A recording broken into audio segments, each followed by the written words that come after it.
postingan tadi yang di utarakan tadi. Postingan yang dia posting itu jelas memang dari handphonenya dia dan dia sudah mengakui juga, ya.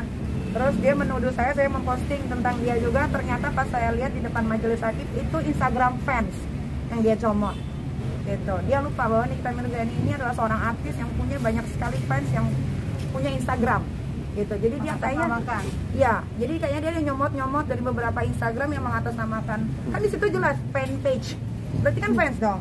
Kenapa diambil dijadiin bukti, gitu.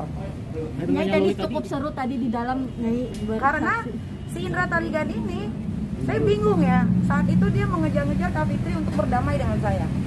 Tapi saya tidak mau, karena buat saya harus mempertahankan harga diri saya dan anak saya. Siapa yang akan memperjuangkan anak saya kalau bukan saya, gitu. Kalau misalkan saya berdamai sama dia, nanti semuanya akan semena-mena memposting muka-muka anak-anak siapa gitu. Saya nggak mau. Tapi ketika di persidangan, orang kayak apa ya? Enggak kan, sebelum dimulai sidang pun Niki sudah, saya berbesar hati untuk memaafkan dia secara manusiawi, gitu kan. Secara manusia, secara personal saya sudah memaafkan. Saya bilang jelas gitu, Indra, akhirnya kita berjumpa di sini. Secara personal saya memaafkan kamu, tapi proses hukum harus tetap berjalan. Kalaupun saya ada salah, saya minta maaf. Saya duluan loh yang mengulurkan tangan, gitu. Saya pikir dengan adanya persidangan ini dia apa ya kan? Legowo, menerima gitu, apapun itu. Ternyata dia ada bantahan-bantahan yang bikin saya senewan di situ. Tadi juga dia ada membantah kalau Instagramnya itu ternyata dia dikunci kan. Tapi pas Kaniki lihat itu memang benar itu nggak dikunci. Kan kalian tahu sendiri kasus itu saat itu kan kalian ramai juga kan memberitakan sampai foto anak saya banyak di berita-berita media. Kan kalian juga lihat memang tidak dikunci saat itu. Dan kalaupun logikanya dikunci, dia ini kan banyak kesep-kesepin anak-anak alay, netizen. Semua kan bisa di-tag-tag ke saya. Gitu loh. Ini barusan alibinya dia pada tahun 2018 berawal nih. Iya. Perseteruan kalian. Itu gimana nih? Gitu Betul. alibi. Kalau kalian ingat 2018 dia pernah jadi kuasa hukumnya Chris Hatta dan dia membela mati-matian Chris Hatta.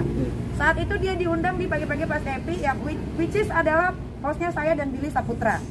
Di saat itu saya sebagai kakak dia, of course saya ada di sampingnya dia selalu. Saya tidak pernah menghajar yang namanya Indra Tarigan, tapi Indra Tarigan.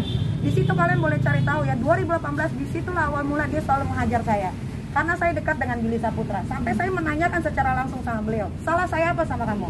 Kok kamu hajar saya terus? Kenapa kamu nggak hajar Billy Saputra? Gitu loh. Sampai akhirnya saya diberhentikan. Karena banyak sekali laporan polisi dari dia. Kalau nggak salah saat itu Indra Tarigan melaporkan saya ke polisi sebanyak 7 laporan. Dan Kak Fitri pun tahu, aku sampai bilang aku sampai kehilangan pekerjaan, salah satunya adalah dari dia. Gitu. Jadi dia itu kayak nggak ada otak, makanya saya bingung kok bisa jadi lawyer nggak ada otaknya begitu. Kok dia lupa, kok dia amnesia, dia duluan yang mulai cari gara-gara sama saya. Sehingga akhirnya saya bercerai dengan yang namanya Dipo Latif dan dia bersekutu dengan keluarganya Dipo. Itu semua ada fotonya. Gitu. Tadi sempat bilang bahwa Indra Tarigan harus di penjara. Iya. Kita lontar emosi atau memang dia harus di penjara. Ini pelajaran untuk orang dewasa supaya kalau bermasalah dengan orang dewasa jangan dibawa anaknya. Kalau sampai dia nggak di penjara, saya bakalan speak up terus sih. Saya punya media sosial, saya punya banyak media untuk bisa membawa kasus ini sampai benar-benar menemukan keadilan buat anak saya dan saya. Ini ada dampak Loli juga masih buat Loli. Coba Loli ngomong Loli sendiri. gimana Loli?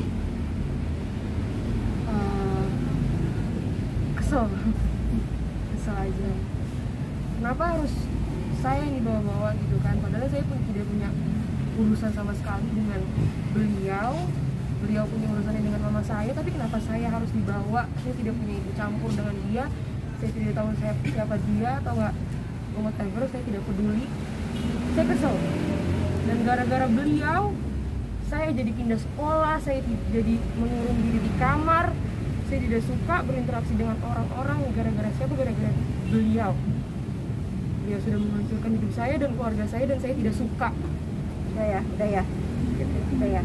Jadi poinnya adalah saya menitipkan juga buat teman-teman semua, siapapun yang memang bermasalah dengan Niki, ini jadi pelajaran buat kalian semua. Janganlah kalian ikut sertakan anak-anak Niki dalam emosi yang kalian ciptakan, karena ini sudah sudah ada contohnya akan berakhir seperti ini. Ya, janganlah, kasihan anak-anak yang nggak tahu apa-apa, urusan dewasa dibawa-bawa. Itu aja ya. Ini suara dari Loli sendiri yang mengatakan, saya selalu mengatakan kepada semuanya, kalau urusan anak, saya akan ada selalu di samping kita. Saya tidak pernah ikut campur urusan keributan kita yang lain. Tetapi untuk urusan anak, saya mohon keadilan kepada Bapak Hakim yang terhormat agar memberikan keadilan seadil-adilnya buat Loli. Nggak pernah punya masalah. Saya lagi hamil besar saat itu. Sampai saya harus melahirkan Arkana itu kurang dari usia kandungan saya 7 bulan. Melihat muka dia tuh saya benci banget. Tetapi saya mencoba untuk menahan gitu, kayak ya udah jalanin aja. Makanya saya tuh selalu berdoa dan saya minta sama Pak Hakim, Pak Jaksa, semuanya Pengadilan Negeri Jakarta Selatan untuk memberikan hukuman yang sepantasnya untuk Indra Tarigan.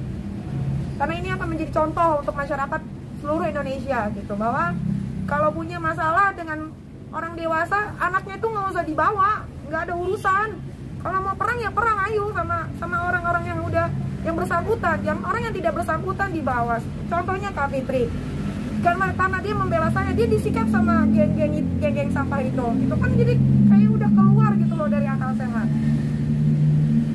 Tadi sempat menenangkan juga nggak sih buat Loli sendiri, karena kan untuk pertama kali ya sebagai anak kecil. Iya pasti, kalau Loli tuh gemes, dia tuh sampai bilang, "Mi aku panah aja ya orangnya," sampai ngomong begitu. Dia bilang, dia bisa mana dari jarak jauh gitu kan, jangan Loli. Itu kan beda lain lagi beritanya ini. Gitu karena ya, Loli merasakan banget di saat dia biasanya dia main sama teman-temannya, ya namanya anak-anak teenager kan, pasti akan nanya gitu kan. Ini postingannya Loli kok ngomongnya begini segala macam. Ya karena sosial media kan udah bisa diakses sama anak-anak remaja juga ya. Jadi bahaya sih. Itu udah. Ini mungkin biar nggak terulang sama anak-anak lu yang lain kan, Loli kan ibaratnya jadi korban nih.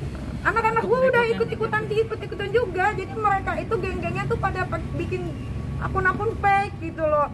Arkana kena, Aska kena, anaknya Kak Fitri kena, semuanya kena, nggak ada otak emang. Makanya ini kalau nggak sampai nggak di penjara sih kacau. Berarti ini ada sesuatu di belakang yang gue nggak tahu. Udah itu aja. Oke.